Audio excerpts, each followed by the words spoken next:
Hey guys, it's Shahaf or Seagull, however you want to call me, and the lighting in this video will be interesting because I live in Europe and the weather hasn't been very friendly recently. I love fall so much. I have like 2 hours of sunlight. Alright guys, let's get down to business. Today I am going to be talking about my first 2 months of IB. IB stands for International Baccalaureate, and it's essentially, there's 3 parts of IB as far as I know. There's the PYP, which is Primary Years Program, and then there's MYP, which is Middle Years Program, and then there's the DP, which is a Diploma Program. So essentially when I'm going to be referring to IB, I'm going to be referring to the diploma program, which is junior and senior year or 11th and 12th grade. So if you don't know much about the IB, I will briefly explain about it. So there is 6 group subjects. I can't remember the exact words, but there is the first language, which in my case it's English, and then there is the second language, which is like B level, and the first language is A level, so the highest level. And then there is the sciences and the humanities, the maths, and arts. So then from all the courses that you choose, so 6 in total, you've got the higher level and the standard level. So you need to have a minimum of 3 higher levels. However, you can have 4 if you really want to. There's also CAS and TOK. So CAS stands for Creativity, Activity, and Service, and TOK stands for Theory of Knowledge. So essentially for CAS, you have 3 parts that you have to do. So for example, for creativity, you can do anything like drawing, designing, writing, dancing, any type of art really.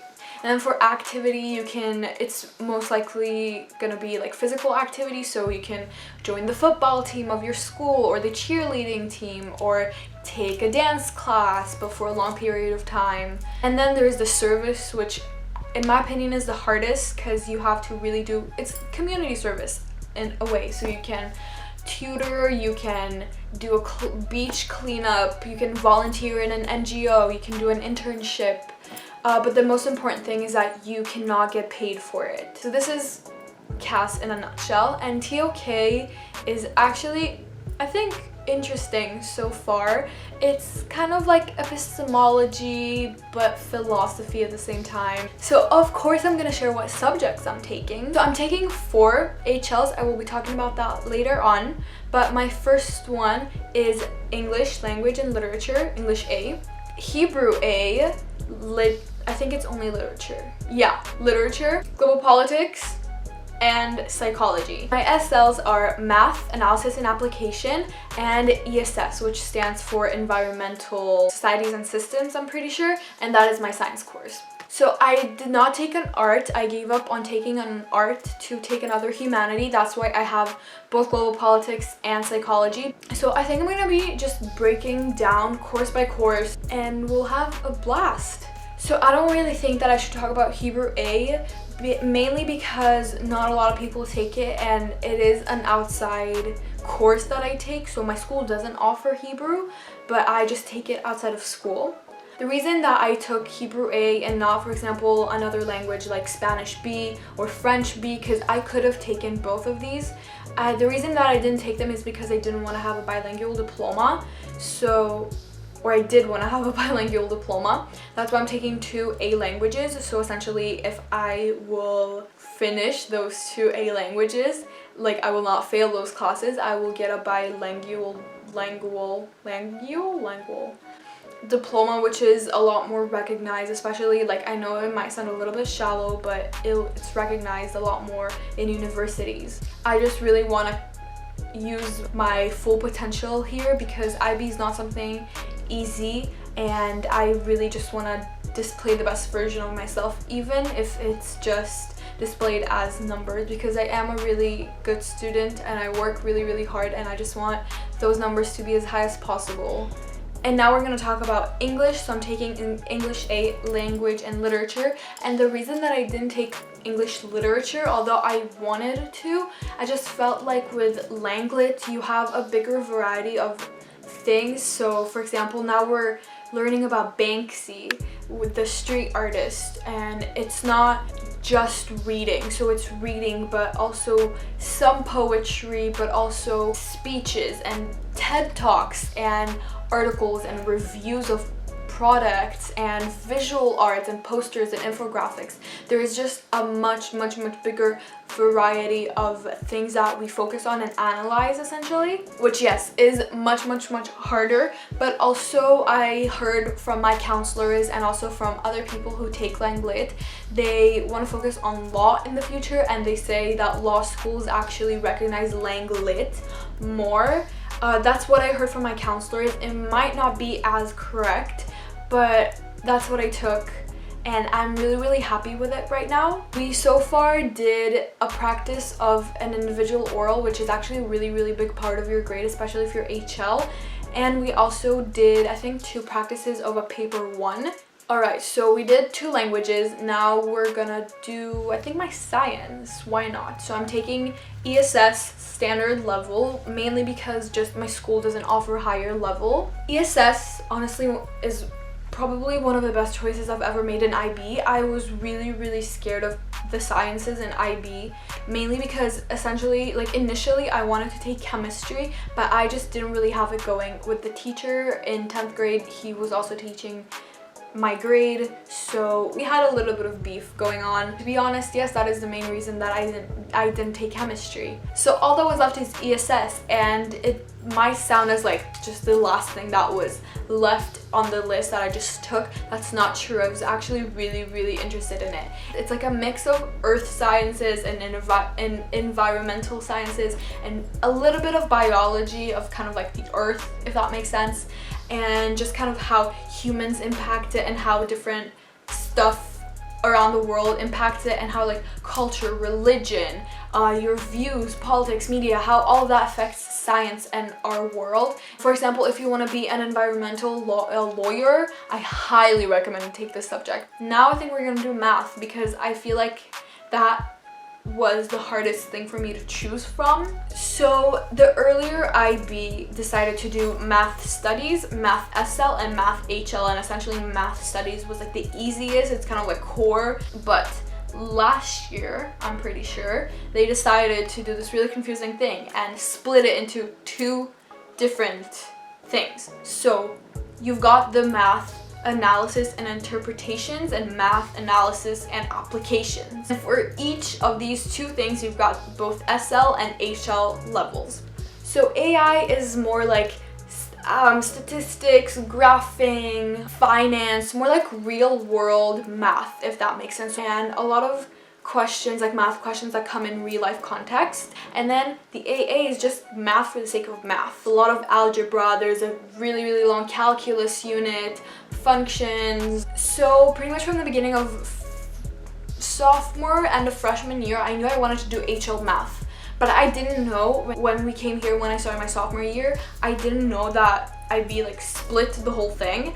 So then when I discovered more about it, I knew I wanted to take HL Math AI. However, then I really started digging deeper when it was closer to us choosing our units or like courses. And I realized that I really hate the topics in AI. I knew I wouldn't like it. I know I would sit at the desk in the classroom and literally wish that a curse would tackle my body and that I will be haunted by a demon. I knew that I will literally hate the subject that much. So then I looked at AA and I saw what's up there. And it's a lot of algebra and like calculating stuff, and it's really just math for the sake of math. And my eyes just lit up because I love math. So I decided to take AA. However, I took SL, not HL, because HL is the hardest math. And when IB talks hard course, the course is a hard course. And also, just for reference, the AISL counts as the math studies. It's like the easiest one. So let me demonstrate kind of the levels of the math. So you've got SL AI, then you've got SLAA, then you've got HLAI and HLAA. The reason that I am kind of I don't want to say unhappy, but my course, SLAA, level-wise and skill-wise and workload-wise is much closer to the HLAI rather than the other SL. It's a really hard course, don't get me wrong, it's a hard course. However, I am really glad that I decided to take SLAA because I genuinely enjoy it. And also my teacher said that he can really see how I enjoy the subject and the course, and I really do. Also, I have an awesome teacher. All of my teachers are awesome. I will forever be grateful for them, really. I'm really lucky when it comes to teachers. Alrighty, so I talked a lot about math. Now let's talk about my last HL subjects, which are psychology and global politics. So I'm gonna start with psychology. It's a well-known course in my school. It's kind of like a legacy in a way, and I like it a lot. I mean, I don't really know what to say about it. I did have a little bit of a hard time in the beginning. Also now I'm a little bit struggling, mainly with terminology and how to apply it, if that makes sense, to more real life context, and that is my hardest, that's my biggest challenge, to be honest, in all subjects, to take the initial core topics or concepts and apply them to a broader real life context. And we just did a couple of SAQs. The first one was really good, to be honest, and then the second one I completely misunderstood what was happening, but then it got better. I really like our teacher and I really like the classmates too, and we just have a really good vibe. I feel like the main reason that I took psychology is because I still think that I might do something with criminology in university, so of course psychology is a huge part of it, and also I'm genuinely interested in it. And my last course, which is my favorite, it's my absolute favorite, hands down, global politics. Best decision I ever probably made in my life.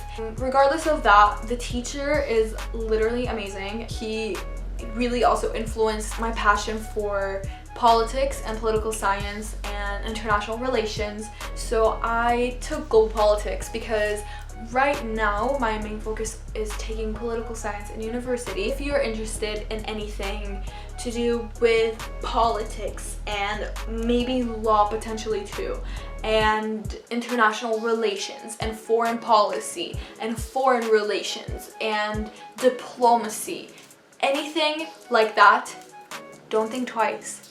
Take it. We have a lot of discussions that are graded. It's not just oh yeah, let's talk politics. We have a lot of discussions. We do have some reading to do. We now learned a lot about power, so structural power, relational power, hard and soft powers, and also essentially our things for the future. Wow. Our all of our internals and external assessments. For example, there's the political engagement activity, which is a big part of your grade, and you literally have to do something and write a report about it. You can intern in an NGO or in a firm or in the government somehow, or you can interview government people. How crazy and fun is that? If you're interested in all the things I listed before, take it. You will not regret it. You will not regret it. Okay, now let's talk a little briefly about CAS. So what I'm doing for my creativity, that's a good question because actually I haven't really decided yet. Hey guys, I'm just gonna pop out here and say that I actually have decided what I'm gonna do for my creativity part. First thing is maintaining this YouTube channel, and the second thing is kind of posting more my creative writing and opening my own blog. And you can basically do anything. The main thing is that all you do for your creativity, activity, and service, you have to find a way to keep track of it or keep a record of it.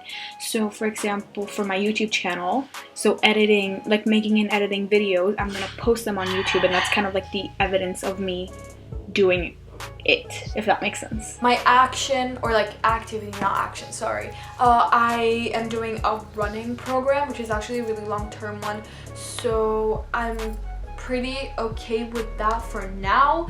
And for service, I am in the student council of my school, so we're doing a bunch of editing. So I'm doing a lot of editing for the school, for the school's student council, so it counts as service because it's kind of school service, and also I am gonna do a lot of volunteering online for Amnesty International and United Nations volunteer. Alright, and let's also briefly talk about TOK. My biggest suggestion for you is to really participate in class and listen. And generally, for all IB subjects, if you have a chance to participate in discussions, please participate in them. If you have questions, ask. Your teachers are there to help you. That's what you pay them for. Also, if you need help and you think of getting like a tutor or something, get a tutor. I had a full-on tutor last year in math, and she used our like hours for NHS, Duke of Ed, and CAS. Also, do your work. I know this is easier said than done, and also don't procrastinate. And I know this is easier said than done. Trust me, first month of high school, of IB, I was a professional procrastinator, like Olympiad one. I think it's better to start doing your work, for example, at 4 and finishing at 7 than starting at 7 and finishing at midnight. Because then you have the whole evening for yourself. You have a chance to like rewind and calm down and recharge and sleep.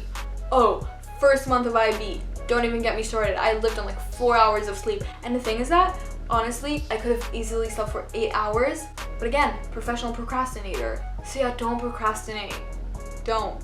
And I think that's it. I hope you guys enjoyed this video as much as I did making it, and I feel really, really smart and useful right now. So if I am, let me know. Also, don't forget to subscribe to my channel and join the Seagull Squad and click the little bell so you will get notified every time I post a video. Also, follow me on social media, so on TikTok, Instagram, all that fun jazz, and it's all linked down below. I love you guys, and I will see you in the next video. I hope you're staying healthy at home and safe.